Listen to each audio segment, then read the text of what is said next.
يسجل لو ما سجلش ما يسجلش الهدف حتى ضربة جزاء. وقلت لك انا بونو من احد افضل الحراس التصديا لضربات الجزاء في الدوري الاسباني وابان هذا شيء. شكرا كبير للجميع. الحمد لله. شكرا محمد. بماذا نشيد؟ وصول المغرب كما قلت في ارض عربيه مع جمهور تقريبا 100% عربي مغربي.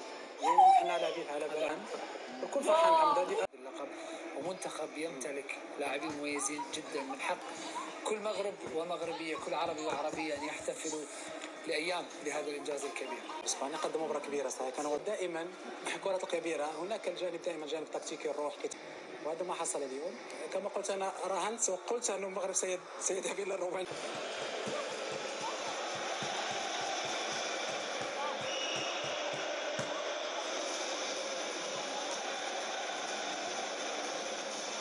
افضل دون ان تسجل في كاس العالم ليس بالامر الكافي. نعم، اولا يجب ان وبحارس مرمى اسطوري عالمي بحكيم يعملها لنا كده. مدرب وطني لمنتخب بلاده ام ببونو الذي كان سوبر ستار ركله الترجيح ام بمن؟ بالجميع.